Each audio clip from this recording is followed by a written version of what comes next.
তোমরা যারা এসএসসি 2026 পরীক্ষার্থীরা রয়েছে তোমাদের পরীক্ষার রেজাল্ট কত তারিখে প্রকাশ হবে।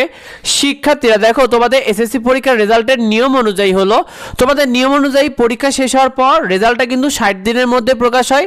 অর্থাৎ তোমাদের পরীক্ষা শেষ হওয়ার পরে 60 দিনের মধ্যেই তোমাদের কিন্তু এসএসসি পরীক্ষার রেজাল্ট প্রকাশের নিয়ম রয়েছে। তো তোমাদের এসএসসি পরীক্ষা 2026 রেজাল্টে তোমাদের মূল পর্বে যে পরীক্ষাটা অর্থাৎ লিখিত যে পরীক্ষাগুলো তোমাদের 20 মেতে শেষ হয়েছে। তো সেই অনুযায়ী তোমাদের ব্যবহারিক পরীক্ষা প্র্যাকটিক্যাল পরীক্ষা কিন্তু 14 জুন শেষ হচ্ছে, তবে মূল পর্বের পরীক্ষা যেহেতু তোমাদের 20 মেতে শেষ হচ্ছে, তোমাদের রেজাল্ট প্রকাশ কিন্তু 20 জুলাই সম্ভাব্য অনুযায়ী অর্থাৎ 60 দিন পুষবে তোমাদের, যখন 20 জুলাই কিন্তু সম্ভাব্য তোমাদের রেজাল্ট প্রকাশে রয়েছে। কারণ 60 দিনের মধ্যে কিন্তু তোমাদের রেজাল্ট প্রকাশ করা হয় এবং বেশিরভাগ দেখা যায় যে 60 দিনের দিনই রেজাল্ট দেয়। তো সেই অনুযায়ী বলা যায় যে 20 জুলাই তোমাদের রেজাল্ট প্রকাশ করতে পারে শিক্ষার্থীরা। তবে তোমাদের খাতা দেখা নিয়ে একটু জটিলতা তৈরি হয়েছে বিশেষ করে, তো যার কারণে বলা যায় যে তোমাদের এসএসসি পরীক্ষার রেজাল্ট প্রকাশে কিছু বিলম্ব সংখ্যা রয়েছে, অর্থাৎ তোমাদের রেজাল্টটা কিছুটা পিছিয়ে যাওয়ার সম্ভাবনা রয়েছে। যার মূল কারণ হলো তোমাদের এসএসসি পরীক্ষার যে খাতাগুলো এগুলো এখন অবধি অনেক শিক্ষক বোর্ড থেকে সংগ্রহই করেনি, অর্থাৎ তোমাদের খাতাগুলোই ঠিকমতো শিক্ষকরা সংগ্রহ করছে না, এরকম তথ্য রয়েছে। যার কারণ হলো নির্ধারিত সময়ে 20 জুলাইয়ের মধ্যে তোমাদের রেজাল্ট প্রকাশ নিয়ে একটা অনিশ্চয়তা তৈরি হয়েছে। কারণ বিশেষ করে তোমরা জানো, এর আগে আমরা তোমাদেরকে জানিয়েছিলাম যে বাংলা খাতা নিতে আসেনি প্রায় 235 জন শিক্ষক, যেটা নিয়ে কিন্তু বোর্ড ইতিমধ্যে কিন্তু আইনি জটিলতার কথা বলা হয়েছে।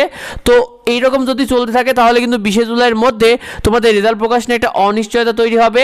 তবে খাতা মূল্যায়নের তারা মূল কথা জানিয়েছেন যে খাতা মূল্যায়নের সে শিক্ষকদের যে সম্মানটা সেটাও কম দেওয়া হয়, সেই সাথে যে সম্মানটা দেওয়া হয় এটাও নাকি সময় মতো দেওয়া হয় না। আবার তোমাদের খাতা দেখা নিয়ে শিক্ষকদের অনেক নিয়ম এবার বেঁধে দেওয়া হয়েছে যে তোমাদের অতিরিক্ত নাম্বার দিলে বা কম নাম্বার দিলে শিক্ষকদেরকে শাস্তি দেওয়া হবে।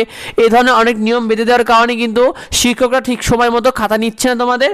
আর এরকম চলতে থাকলে কিন্তু 20 জুলাইয়ের মধ্যে রেজাল্ট প্রকাশটা অনেকটা কঠিন হয়ে যাবে।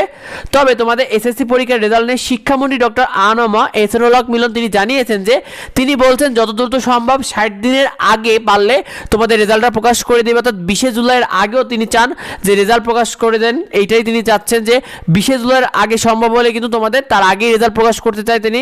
তো সেক্ষেত্রে যদি শিক্ষকরা এরকম অবস্থায় যায় আর সেক্ষেত্রে কিন্তু বোর্ড যদি কাজ ঠিক মতো না হয় সেক্ষেত্রে তোমাদের রেজাল্ট কিছুটা পিছিয়ে যেতে পারে। তবে শিক্ষামন্ত্রী যদি চান এবং সেটা নিয়ে যদি আরও বেশি তোড়জোড় হয় সেক্ষেত্রে তোমাদের রেজাল্ট কিন্তু 20 জুলাইয়ের আগেও প্রকাশ হতে পারে।